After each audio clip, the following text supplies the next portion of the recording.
तो वहीं टोंक की दूनी में जोरदार बारिश से पानी की आवक जारी है। पानी की आवक से नदी नाले उफान पर है। दूनी थाना क्षेत्र में हुई जोरदार बारिश के बाद एक बड़े नाले में उफान आ गया। इस नाले में चालक की लापरवाही की वजह से एक ईंटों से भरी ट्रैक्टर ट्रॉली करीब 10 फीट तक बह गई। हालांकि ट्रैक्टर ट्रॉली के बहने से उसमें सवार 3 लोग पानी में छलांग लगाकर बाहर निकल आए और जैसे तैसे अपनी जान उन्होंने बचाई। तो वहीं 2 अन्य लोग वहां पर मौजूद थे जिन्हें भी बचा लिया गया। उसके बाद पुलिस वहां पर पहुंची और घटनाक्रम की जानकारी दी। इस दौरान ट्रैक्टर चालक और उसमें सवार 4 मजदूर वहां से भाग निकले। दूनी थाने के हेड कांस्टेबल शिव कुमार चौधरी ने बताया कि तेज बारिश की वजह से क्षेत्र में कई नदी नाले उफान पर हैं और इस दौरान ईंटों से भरी इस ट्रैक्टर ट्रॉली जो कि संतली की ओर से राजमहल खाली करने जा रही थी, इस दौरान पानी के तेज बहाव में ईंटों से भरी ट्रैक्टर ट्रॉली वहां पर डूब गई।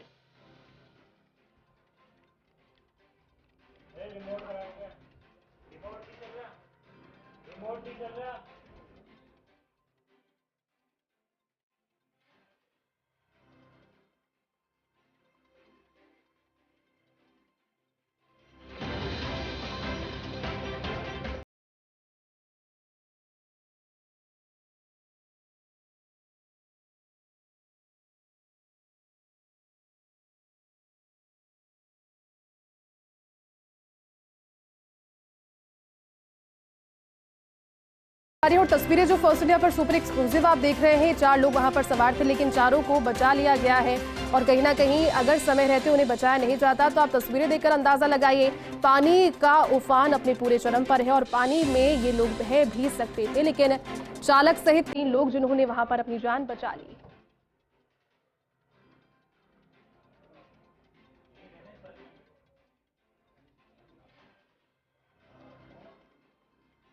तो टोंक के दूनी में जोरदार बारिश लगातार देखिए अलर्ट पर था ये इलाका भी और इस इलाके में अलर्ट के अनुसार बारिश भी हुई। तस्वीरें जो आपको दिखा रहे हैं टोंक के दूनी की है जहां तेज बारिश के बाद नदी नाले उफान पर और ऐसे समय में लगातार देखिए जो अपील की जाती है लेकिन कई लोग ऐसी अपीलों को दरकिनार कर अपनी तो जान जोखिम में डालते ही हैं लेकिन अपने साथ जो लोग मौजूद होते हैं उनकी जान भी जोखिम में डालते हैं। ऐसी ही घटना हुई है यहाँ पर। एक ट्रैक्टर ट्रॉली जो कि ईंटों से भरी हुई थी, किसी जगह पर ये ईंटें खाली करने के लिए जा रही थी लेकिन शॉर्टकट अपनाया गया उनके द्वारा। इस नदी को और इस नाले को पार करने की कोशिश जब उस पुलिया के माध्यम से की गई तो उस दौरान 30 फीट तक जानकारी है कि ट्रैक्टर ट्रॉली पानी में गिर गई और बह ही जाते लोग लेकिन समय रहते ये बच गए।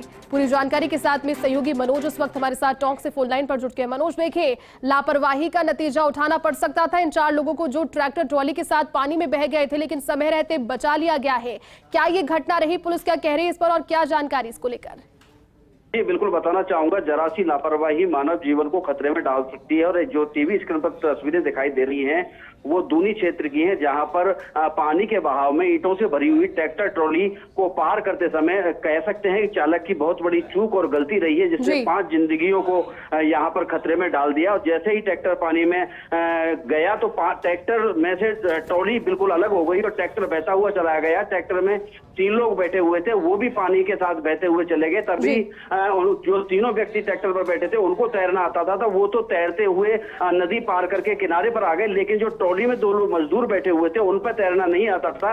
जैसे ही हालात को स्थानीय जो ग्रामीण है मौके पर मौजूद थे, स्थानीय ग्रामीणों ने हालात को देखा और जो लोग तैरना जानते थे उन्होंने छलांग नदी में लगाई और दोनों मजदूरों को सकुशल बाहर निकाल लिया। कह सकते हैं कि जहां तक टोंक जिले की बात की जाए तो बनास नदी की जो परिधि है लगभग चारों तरफ टोंक जिले के अराउंड में होकर आती है। आज भी कह सकते हैं कि जो गहलोत गांव का जो रपटा है वो टूट गया है जिससे मालपुरा, टोडा रायसिंह, पीपलू सहित करीब सैकड़ों गांव ऐसे हैं जिनका रास्ता प्रभावित हो गया है। और वहां पर एडिशनल एसपी सुभाष मिश्रा हैं, उन्होंने भी घटनाक्रम का जायजा लिया है और एसडीआरएफ की जो टीम है वो मौके पर तैनात कर दी गई है। और फिलहाल में कह सकते हैं कि चारों तरफ जो स्थिति अब तक की बारिश की ली जाए तो कहीं ना कहीं आधा दर्जन जो मासूम बच्चे हैं टोंक जिले में उनकी पानी के बहाव के चलते मौत हुई है। और कह सकते हैं कि यहाँ कहीं ना कहीं जो परिजन है या लापरवाही बरतने वाले लोग हैं उनकी ये लापरवाही रही है। और फर्स्ट इंडिया न्यूज चैनल भी सभी टोंक जिले वासियों से अपील करता है कि अपने छोटे बच्चों का विशेषकर ध्यान रखें। बच्चों को नदी, नाले या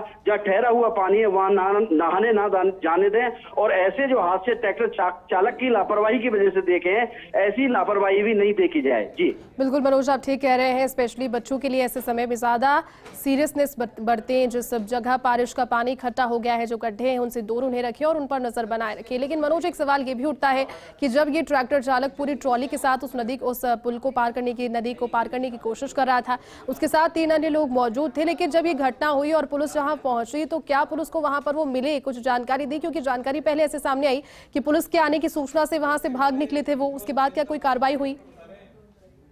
जी बिल्कुल बताना चाहूंगा, दूनी थाना क्षेत्र का पूरा प्रकरण है। इस प्रकरण में दूनी थाना पुलिस को जैसे ही सूचना मिली कि एक ट्रैक्टर ट्रॉली, ईंटों से भरी हुई ट्रॉली है, वो जल बहाव में बहती हुई चली गई है, तो मौके पर पुलिस मौके पर पहुंची थी। लेकिन उससे पूर्व जो ट्रैक्टर में तीनों जो बैठे हुए लोग थे वो तैरना जानते थे, वो तैरकर नदी पार कर गए। साथ ही जो ट्रॉली में जो लोग थे उन पर तैरना नहीं आता था। दोनों ही मजदूरों को स्थानीय ग्रामीणों ने, जो तैराक लोग थे, उन्होंने सकुशल निकाल लिया। और कह सकते हैं ट्रैक्टर और ट्रॉली बहने के बाद जो चालक है और 3 उसके साथ जो ट्रैक्टर पर बैठे हुए थे, दोनों मजदूर वहां से निकल गए थे। और फिलहाल में जो दूनी थाना पुलिस है उसने प्रकरण दर्ज कर लिया है और घटनाक्रम की जो पड़ताल है हर पहलू के मद्देनजर हुए की जा रही है। जी बिल्कुल मनोज, चलिए बहुत बहुत शुक्रिया तमाम जानकारी के लिए। और चलिए चौक के देवली से अगली खबर, बीसलपुर बांध में धीमी रफ्तार से पानी की बढ़ोतरी अब हो रही है। बीते 24 घंटे की अगर बात करें तो 53 सेंटीमीटर पानी की बढ़ोतरी अब तक वहां हो गई है। आज बांध का गेज बढ़कर पहुंच गया है 309.75 आरएल मीटर पर, और बांध की कुल भराव क्षमता की अगर हम बात करें तो वो है 315.50 आरएल मीटर। अधिशासी अभियंता मनीष बंसल ने ये पूरी जानकारी दी, यानी कि धीरे ही सही मगर अब जब ये जलस्तर बढ़ रहा है, क्योंकि देखिए 309 पर पहुंच गया है, 315 तो भराव क्षमता है ही। अंदेशा और अपेक्षा यही है कि आने वाले दिनों में, क्योंकि मानसून अपने दूसरे दौर में है, जैसे ये बारिश तेज होगी तो ये जो जल भराव क्षमता है इसे भी पार कर लिया जाएगा। और उसके बाद में जलस्तर जिस तरह से बढ़ेगा, जलस्तर अगर इससे भी ज्यादा जाता है जो कि भराव क्षमता है, तो फिर डैम के गेट्स भी खोले जाएंगे। पानी की निकासी के लिए प्रॉपर जो मैनेजमेंट है वो यहाँ पर किया जाएगा। लेकिन बीसलपुर बांध में धीमी रफ्तार से ही सही पानी की, और ये वही बीसलपुर बांध जिससे कई क्षेत्रों में पानी की सप्लाई होती है, जलदायिनी इसे कहा जाता है। और यहाँ से जब पीने का पानी अलग अलग इलाकों में पहुंचेगा भराव क्षमता को क्रॉस करने के बाद भी, क्योंकि अभी बारिश जिस तरह की रिकॉर्ड की गई है वो बारिश अपेक्षाकृत अच्छी बारिश है, सीजन में अच्छी बारिश हुई है। आने वाले दिनों में जब बारिश और होगी तो ये कहा जा सकता है कि राजस्थान में जिस जिस जगह पर बीसलपुर का पानी पहुंचता है, पानी की समस्या नहीं होनी चाहिए।